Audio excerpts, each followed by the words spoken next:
Hello, my name is Dave Conrad. Welcome to this week's bowhunting.net evaluation. As you can take a look around me, you'll see several nice trophy whitetails that I've taken with archery equipment over the last couple years. And that's my passion in life, is anytime I have spare time, I'm out in the woods either hunting during hunting season. If not, I'm out scouting during the other months of the year. I can't be out there all the time because of family and work, but I heavily rely on trail cameras. And in the last couple years, I've been relying on SpyPoint. They're a leader in the industry, and I've heavily relied on several of their cameras over the past couple years.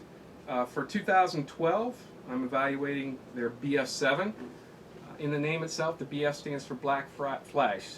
The camera utilizes 46 black flash infrared LEDs. The 7 stands for the 7 megapixel camera inside the device.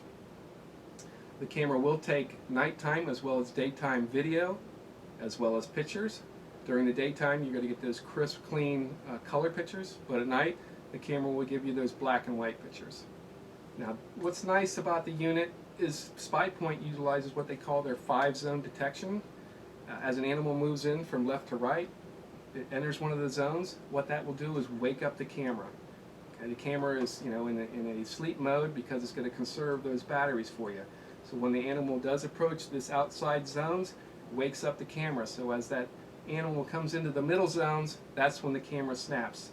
That way, you don't have the back half of an animal as it's coming through, because on a trophy animal, you want to see that rack. So you're not going to just get the back half, or no animal whatsoever. So it's nice that they have that 5 zones of detection. The camera case itself is shock-proof, weatherproof. I've had this out here the last 3 weeks in Ohio, and over the last couple weeks we've had some severe storms. Went back out a couple days ago, pulled it down, no problems whatsoever. I had this secured to a tree, and what I like is it comes with the strap, the nylon strap. This is a contoured surface. You can see it's knurled, so as I put this up against the tree, put the strap around it, it's not going to move. Okay. Now that has already been put to the test, because one week I had it in video mode, and I had a big raccoon come right up, climb right over the surface of this, and you could see him scurry up, hit the top, kept going. This camera did not move. That just tells you how this knurled surface, as well as the combination of the nylon strap, keeps it secure against the tree, because you don't want something like that to happen where all of a sudden the camera is now pointing down. So the nylon strap with these knurled contour surfaces is really nice. The case itself is easy to open. It's not one of those cases where you got to really pry to get it open. Okay, with this it has 2 locking clasps. All I do is just flip those open, and the camera comes right open, so I can access the inside. Now, SpyPoint was really thinking about this, because once we get that camera mounted up on the tree, we don't want to have to take all that down in order to change our batteries or change the SD card. And because a lot of times when you try to do that, it moves that camera a little bit about, and then you'll have to reposition it to just make sure that it's adjusted to where you want. With the SpyPoint BF7, I can easily take the camera out. When I take that camera out now, I can access the SD card on the side. I can access the batteries. Okay. Now, notice on the back of the unit itself, it has an LCD screen. This is to give you information about the camera, what mode you have it set in. So if I have it set in video mode, it'll tell me. If I have it set in regular camera mode, it'll tell me that across the top. It tells me I do have a card installed. It gives me my battery life. Now, nice thing here is it has the indicator. It tells you if it's full or empty or whatever, or low. And this one is still full after 3 weeks. And then in that 3-week time, I've taken approximately about 40 pictures. Over a 2-week time, I had this in a new area, but I also put it on video for a week, and in that week I was able to capture 28 videos, and that battery is still full. It also gives you the date on there. So that'll actually, when it takes a picture, the date, the time, the temperature, all that necessary information will be put on the photograph. So when you review these, you can tell, hey, this deer came at this time or whatever. You no longer have to sort those in your computer. You always have them the date and time on the pictures itself.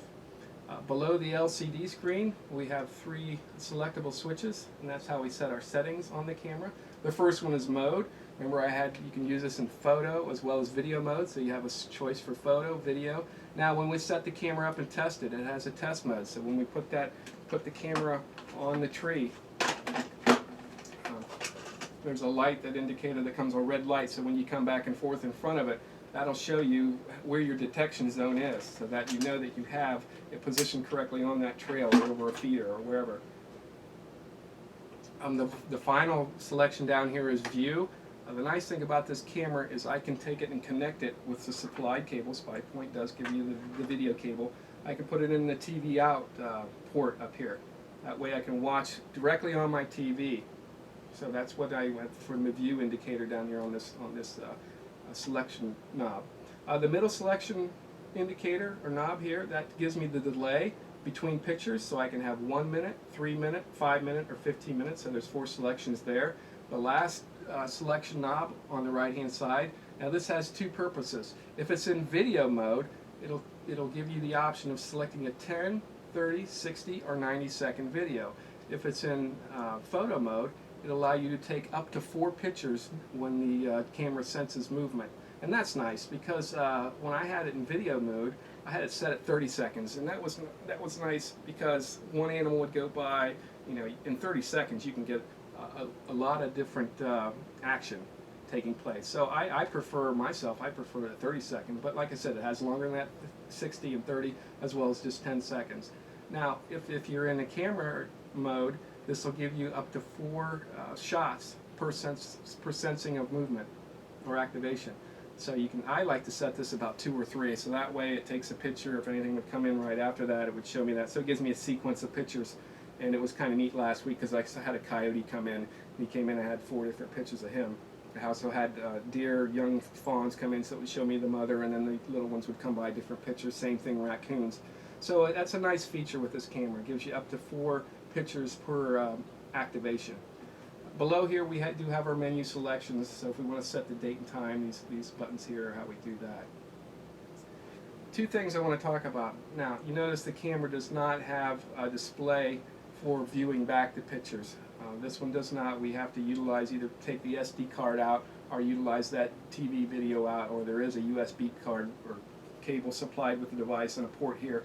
I can download that to my PC.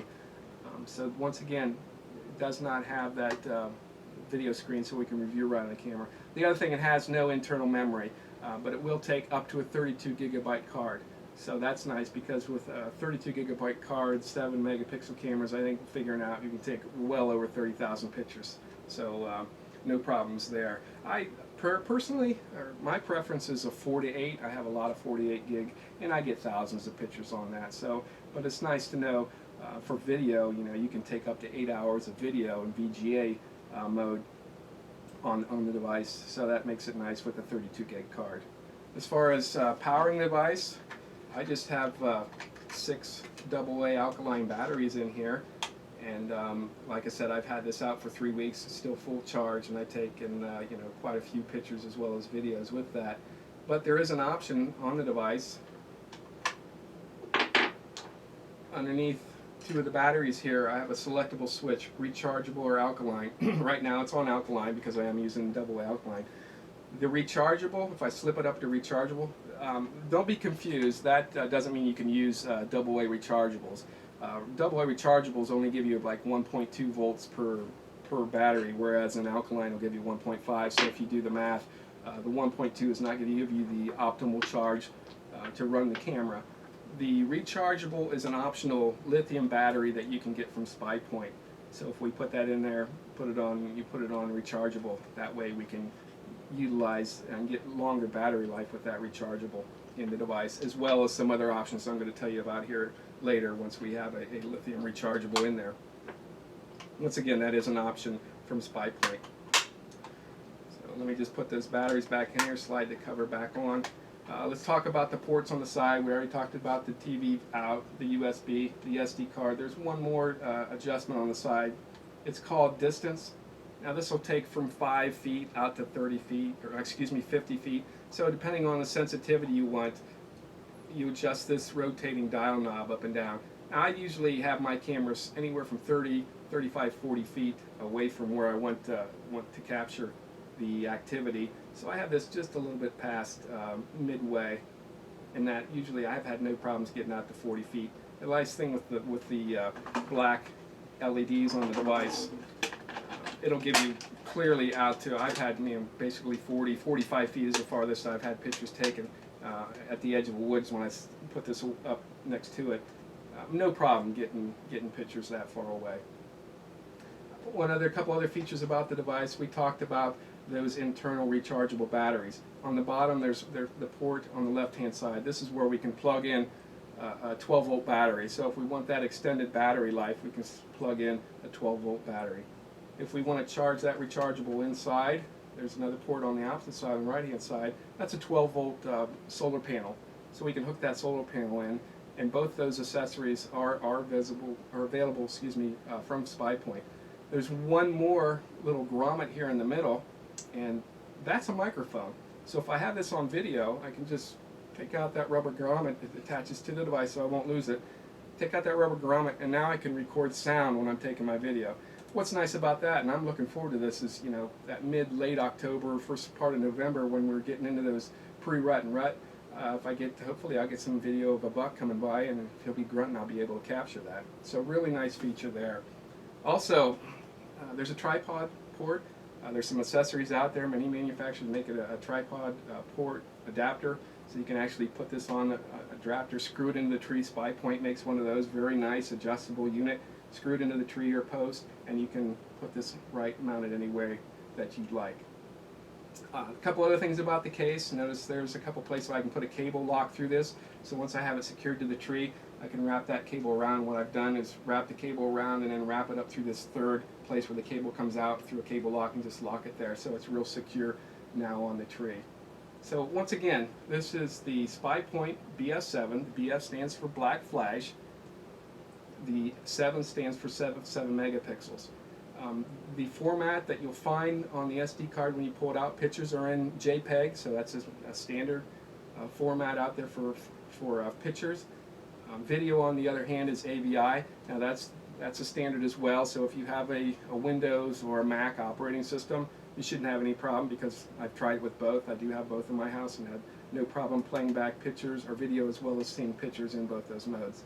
So once again, my name's Dave Conrad, bringing you this week's bowhunting.net evaluation, the SpyPoint BF7.